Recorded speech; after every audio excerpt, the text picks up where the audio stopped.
13, with the star of Paramount Pictures, Alan Ladd, as Dan Holliday. Box 13, care of the Star Times. I should like very much to see you and offer a proposition which could be of mutual profit to us. Of course, there is some danger involved. But then, your advertisement asks for adventure. So if you are interested, perhaps we could have lunch tomorrow afternoon. Say 1 o'clock.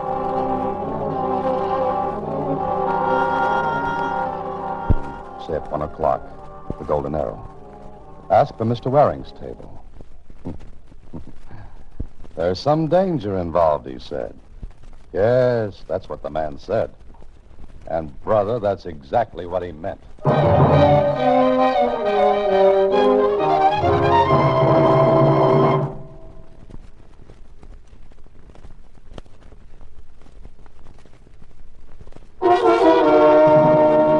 And now back to Box 13 and Dan Holliday's newest adventure, Daytime Nightmare. Well, at least this letter invites you to lunch, Mr. Holliday. Uh-huh. Lunch, and then what? Danger, it says. That sounds exciting. It always does. You know, Susie, someday I'm going to walk into one of these things and not walk out. Then follow up one of these other letters. There's one that asks for a babysitter. The woman says her children are an adventure. Oh, no, thanks. I'll take Mr. Waring's letter and his proposition. Then you'd better hurry. It's almost 12:30 now. Oh, don't push, Susie. Don't push. What time will you be back? Probably this evening. But don't wait for me. Just lock up the office and take off. So long, Susie. The Golden Arrow was one of those ultra dining and luncheon spots where you can get a swell dollar lunch for $5. I asked for Mr. Waring's table, and the waiter showed me to a nice secluded corner. A small orchestra was playing. A couple were dancing. And Mr. Waring was just sitting there.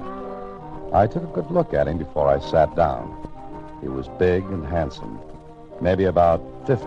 And the diamond he flashed on the little finger of his right hand was spelled with 1,500 capital dollars. He looked up, saw me standing there. How do you do? You're Box 13? Yes, that's right. You're Mr. Waring. And you're right. Please, sit down. I've ordered lunch. I hope you approve. Oh, thanks. I'm sure I will. You're younger than I expected. Oh, disappointed? No, please. Tell me, is Box 13 the way you make your living? Well, not quite. Yeah, I read your advertisement several times. Adventure wanted, go any place, do anything, write Box 13. Is that said with disapproval? No, not at all, Mr. Dan Holliday. Oh. No, not disapproval, Dan, just regret. Regret that I hadn't the nerve to do such a thing when I was your age. Well, sometimes the regrets are mine. Huh? Oh, I see. You mean once in a while you get something that's hard to handle. That's it. But you've always come out on top. Well, I've had a lot of luck. Is there any of it left? Do I need some? If you do what I ask, you will. All right. What's on your mind, Mr. Waring? First, we'll have lunch, then we'll talk. Will that be all right with you? If you say so, yes. Good. Charles, you may bring our lunch now. Now, let's enjoy ourselves. There's lots of time to get serious after lunch.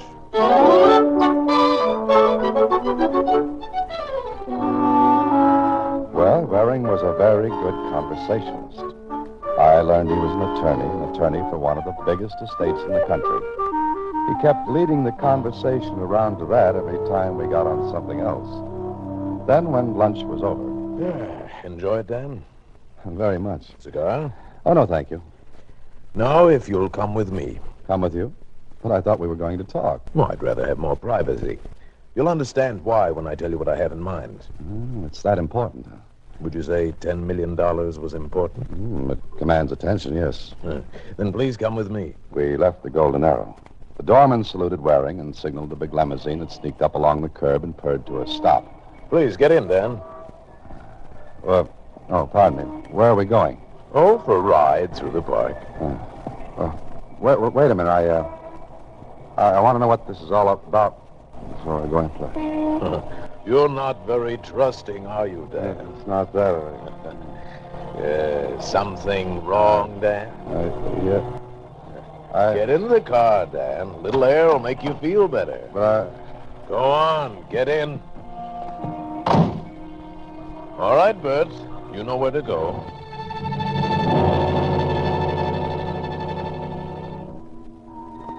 I'd been drugged before, so I knew what it felt like. It felt exactly like this.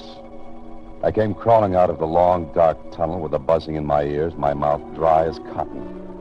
I was lying down, and I reached out my arms. I was on a cot. A nice white cot in a nice white room. I sat on the edge of the bed, looked around. There was a window, but there were bars over it. I went to the door. Hey, open up. Open this door. Open this door, somebody. Come on, open the door. Get away from the door. Get away from it. Open it up, whoever you are. Move back away from it, and I will. Go on. I moved back and away. There was a pause, and then... Well, Mr. Stokes, you've awakened at last. Stokes? What are you talking about? Come on, get me out of this gag, or I'll break my way out. Samuel, Hugo. Huh? Now, Mr. Stokes, you don't want Samuel and Hugo to take care of you, do you? What is this? Sit down, Mr. Stokes. Please. Sit down. I won't sit down. Where's Waring? He'll be here in a moment. If you want to see Mr. Waring, I'm sure that can be arranged. Well, that's better. And call off those mastiffs in white coats. Wait outside, Samuel, Hugo, and close the door. Go ahead. I'll be all right. Stay where you are, Mr. Stokes. Look, if this is a gag, let's run it off the boards and put a tag to it. Gag? Why, Mr. Stokes, you sound almost rational. Rational? What are you talking about? Just that. I've no doubt that in a year, perhaps a little more, we can discharge you. You mean this is no gag? No, it's not a gag. You're Edward Stokes. Remember that. You're Edward Stokes. Where's Waring? He'll be here to see you with your wife. My wife? Of course. I wonder if you remember her. I don't know what you're trying to get away with, but if I have to play rough, I can play it. Samuel! Hugo! I think Mr. Stokes needs to be quieted. Take care of it, Samuel. Get them away from me. When you've decided to be more calm, Mr. Stokes, we can have a talk in my office. Until then, I shall take precautions against your homicidal tendencies. Well, it was no gag. Samuel and Hugo were too big for games, and they played rough. Samuel left, and Hugo sat beside the bed to watch me. I knew now where I was. In a sanitarium. But why? Now, why was I called Edward Stokes? I had to find out, so I turned to Hugo. What? Oh, Hugo, these straps are hurting me. No dice, Mr. Stokes. I can't loosen them for you. Look, get my clothes, take out my wallet, take the money that's in it, and just let me get to a telephone. I'm sorry, Mr. Stokes. You know that's against the rules. Who was the man who spoke to me before? That's Mr. Cordell. Mister? Not a doctor? Well, yes and no. This here's a kind of a rest home. Does everyone get as much rest as I do? Hey, you're all right, Mr. Stokes. That's pretty funny. Yeah, I'm dying. Where are my clothes? No. We'll get them for you later. Look, I'm not Edward Stokes. I'm Dan Holliday, get it? My name's Dan Holliday. I'm a writer. Well, that's swell. I'll bring you a pencil and paper later. Hugo, go to a phone. Call the number I'll give you and ask for Susie. Has she got a sister for me? Now, listen, you big lummox. This is a frame-up. I'm not Edward Stokes. I don't know who he is. I never even heard of him. I'm Dan Holliday, a writer. Yeah, okay, I believe you. Once I took care of a man who was Shakespeare. I believed him. I also took care of Michelangelo, Dante, Spinoza. Why, Look, I want to see Cordell. What for? I want to talk to him. What about? Does that make any difference? Yeah, because if it's not important, he'll get mad at me. All right. Tell him I remember now that I'm Edward Stokes. It all comes back to me. Now, will you go to him? Yeah, okay, but please, Mr. Stokes, don't try what you did before. I hate to get rough. All right, I promise. It's a good boy. And keep on being a good boy, and you'll be allowed visitors this afternoon. I'll be very happy to see them. Very happy.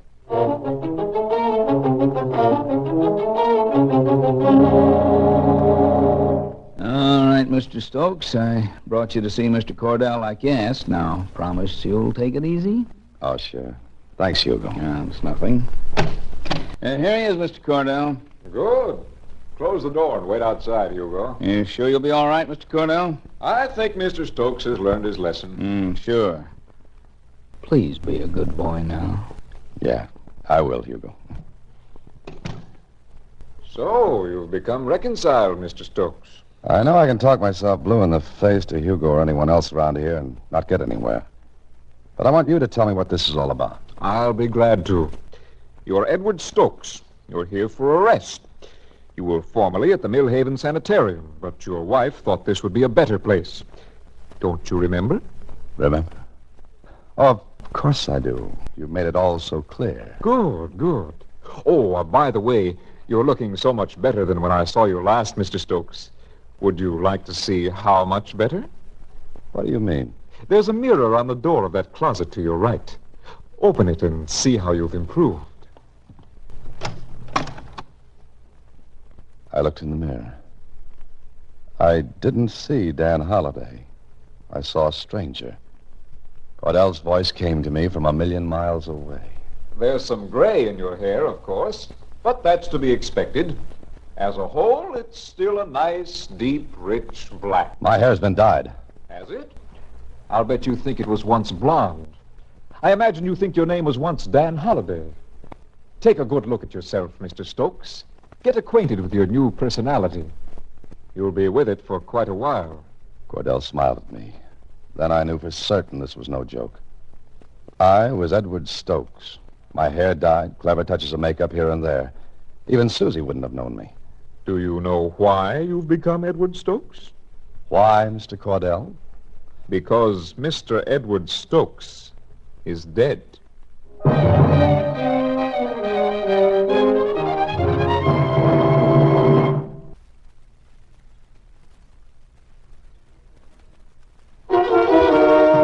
now back to Daytime Nightmare, another Box 13 adventure with Alan Ladd as Dan Holliday. Well, there was a twist. I was a dead man, yet I was alive and being kept alive. But for what? Later in my room, I thought of making a break for it. But there was always Samuel and Hugo. Then later, I was taken again to Cordell's office. This time, Hugo went in with me. Cordell wasn't alone. With him were Waring and a woman. The woman looked at me as I entered.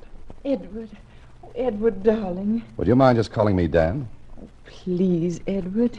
You remember me? Of course you remember your wife, don't you, Edward? Oh, hello, Waring. I must buy you lunch sometime. Lunch? Oh, of course. I told your wife and Mr. Waring that you were so much better, Mr. Stokes. But now you've disappointed me. Oh, I'm so sorry, Mr. Cordell. Hugo, please wait outside. I'll call you if I need you. Sure, Mr. Cordell. Well, he does look like Edward. Must you say it so loud, Philip? Oh, sorry. How long does this go on? Not much longer. Of course, it all depends on you. Yes, how? We'll leave that until later. Clarice. What? You've got to sign those transfer papers. They're all right? Of course. Oh, Edward, it might be interesting for you to watch yourself being committed. I'm warning all of you. I'm going to get out of here. And when I do, And when you do, what? Where's the real Edward Stokes? How does he know about Edward? Cordell, did you open your mouth? What's the difference? He can babble his head off and no one will pay any attention. Suppose something goes wrong. How can it? It's all too perfect. Of course it is. Sign the papers, Clarice. Get it over with. Good. Now let's go. Nothing can go wrong. Not unless you double-cross me. You've got your money, and you're in as deeply as anyone. You better see that everything goes all right. It will. Fine. Now, goodbye, Edward, and good luck. Come along. Well, Mr. Stokes, you're now officially in my care. That should make everything just ducky. Oh, it will. If it's not asking too much, what happens now? My dear Mr. Stokes, if you knew, you wouldn't like it. What's to prevent me from reaching across this desk and knocking your head off, just for the fun of it? This gun will prevent it. You wouldn't dare use it. No, not directly. But suppose you did try something. Suppose we struggled and the gun went off accidentally Suppose it did. and killed you. Who would be your witness? Not you. You'd be dead. Not Hugo, because he saw you attack me this morning. Cordell leaned back in his chair and grinned. Then he laid the gun on the desk. It was so close to me. So close. He knew what I was thinking because his grin widened. But I had to take the chance. I jumped. Stay right there, Cordell. All right. Now that you've got the gun, what will you do? Hand me that phone. Certainly. Here you are. Keep your hands on top of the desk. With pleasure. Whom are you going to call? The police. All right. Go ahead. Hugo! Hugo! What's the matter? Mr. Stokes. Be careful, Hugo. He's raving. Hugo, you've got to believe me. I'm not Edward Stokes. I'm Dan Holliday. Give me 2 minutes to put through a phone call. No, Mr. Stokes. You don't want to do anything with that gun. Better give it to me like a good boy. Hugo, please. Please stay back. Careful, Hugo. He may shoot. Stay back, Mr. Cordell. I can handle him. Hugo, listen to me. Listen to me. Give me 2 minutes on that phone. Just 1 minute. Mr. Stokes, give me that gun. Come on, give it to me. Wait, Hugo. Wait, I don't want to shoot. But I'll have to do it if you come any closer. Better not. Hugo, I'm in a spot. The real Edward Stokes is dead, Hugo. He's been killed by his wife and his attorney. Listen to me. Stand still and listen to me. Easy. Easy, Mr. Stokes, easy. The real Stokes has been killed. He was taken from the first sanitarium and killed. I was brought here, Hugo. Brought here to impersonate Stokes. Cordell wants me to shoot you, Hugo, so I can be killed legally. Sure, Stokes! sure. Hugo! I know all that, Mr. Stokes, but if you'll just...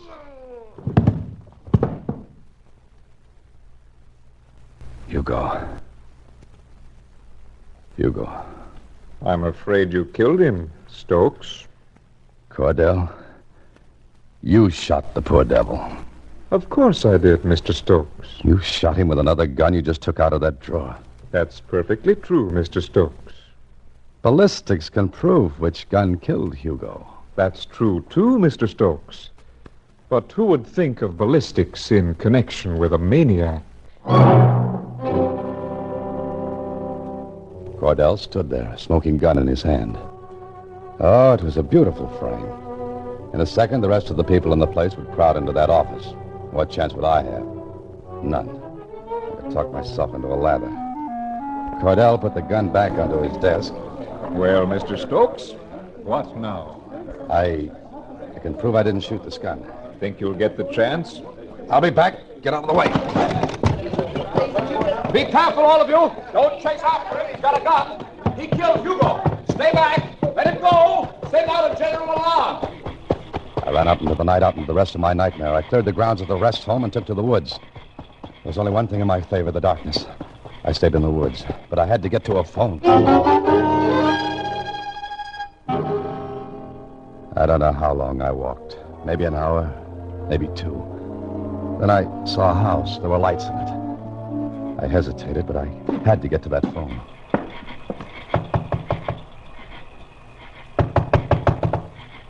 That you, Wally? Yeah, it's me. Just a minute. Don't scream, please. Get back. Please don't. Look, I'm not going to hurt you. I want to get to a phone. Have you got one? No, there's no phone here. Where's the nearest one? The filling station down the road. Have you got any men's clothes here? In the closet. Would you mind getting them out? Go away, please. I won't tell anybody you've been here, but don't hurt me, please. You know who I am? The radio, they said. How long ago? Oh, half an hour, maybe. Get those clothes for me, please. Get them. All right. They won't fit you. They're too small. I don't care about that. Throw them on the table there. Just trousers and coat. All right. I pulled the trousers and coat on over the pajamas I was wearing. The woman watched me, and she watched the door. She was expecting someone. Wally, probably her husband. Then, Please go now. how far is that filling station? Oh, about 2 miles. There's no phone closer than that. No. All right, you stay in here. You're not going to get hurt. Just stay in here until you're sure I'm far enough away. You get that? Yes, I won't move. Good. I'll return the clothes later. She screamed. I could hear her screams fading into the night as I ran. I had 2 miles to go, 2 miles through the brush and woods. I couldn't risk getting to the road. Then I heard something. I ran. I ran until my legs were torn by the brush. I ran until my breath choked in my throat. Then I saw the station, but I couldn't get to it.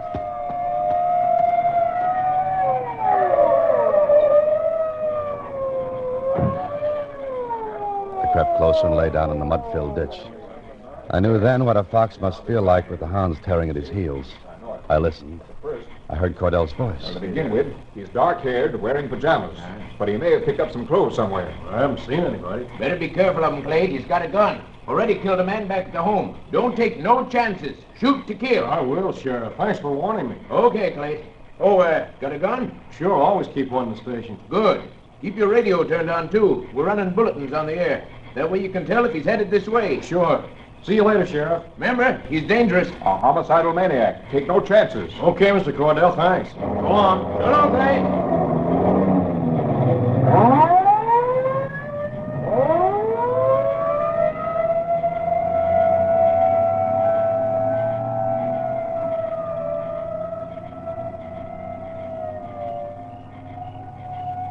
I watched the attendant, Clayt, go back into the filling station. I watched him take a gun from a drawer and shove it into his pocket. I crept across the road. My stomach hurt from pressing it close against the concrete. Clayt came out of the station, looked up and down the road. Then he turned off the lights and locked the door. Don't take another step. Don't look around. Don't reach for that gun in your pocket. What are you going to do? Nothing. You won't get hurt. I want to use the phone in the station. It's out of order. You're lying. I'm not lying. Why don't you try it? Where are the keys to the door? In my pocket? Keep your hands out of that pocket. You want the keys, don't you? Keep your back turned. I know that gun is in your coat pocket. The keys there, too? No, in my trousers. Reach in. Get them out. But be careful. Now, unlock the station door and go in ahead of me. Never mind the lights. Look, why don't you give me your gun? You haven't got a chance, fella. The roads are crawling with prowl cars. They were here just a minute ago. Yes, I know what I saw them. Now reach in that coat pocket. Back to me. Reach in and take out that gun. All right. Hold it by 2 fingers and drop it on the floor. Go on. Now, stand over there while I use the phone. It's out of order, I told you. Stay where you are. Hello? Hello? I told you. Where's another phone? The nearest one's about 5 miles down the road. You're lying. Like I was about this phone? Look, please, why don't you give up? Give me that gun, we'll go into town. Please. They'll shoot you down on sight if you leave here alone. I've got to take that chance. No, you don't. I want to give you a break, fella. I want to give you a break because... Because? Once I saw a dog shot. A dog they all said was mad. It wasn't mad. All it wanted was water. But they shot it without giving it a chance.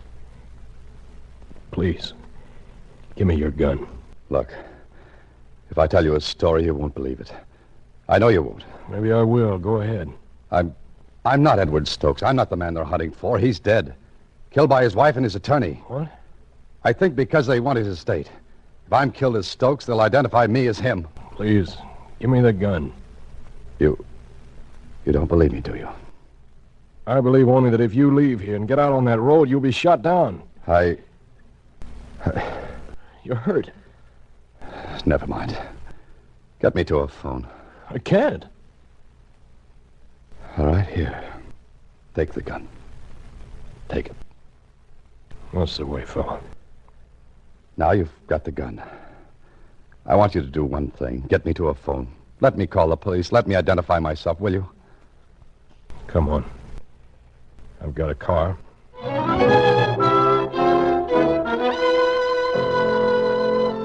Clayt got me to a phone. I called Lieutenant Kling and told him the story. And less than an hour later, the sheriff, his men, Clayt, and I walked into Cordell's office. Ah, you've got him. Good work, Sheriff. Yeah, we got him. I'm surprised you took him alive. Yeah, so are we. Mind stepping over here a minute, Mr. Cordell? What for? Get over. What is this? You'll find the gun that killed Hugo in that drawer, Sheriff. What? Why, this man's mad, Sheriff. I heard different from the city. Look out! Hey, take it easy, Cordell. Get that gun, Sheriff. That's the gun that killed Hugo, not the one I gave Clayt. You were right, Mr. Cordell. No one would have thought of ballistics to see which gun had killed Hugo. Now I think I need a bath and a nice long rest.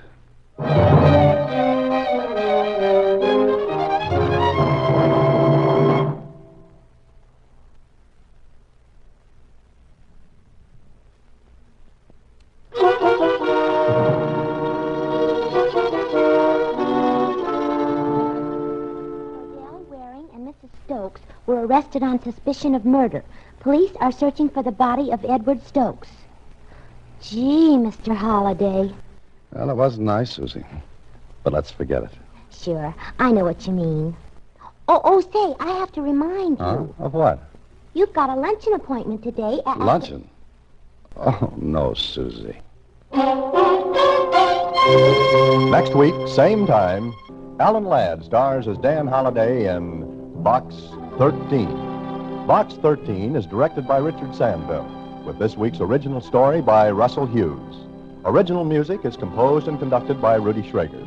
Part of Susie is played by Sylvia Picker, and production is supervised by Vern Karstensen. Box 13 is a Mayfair production from Hollywood.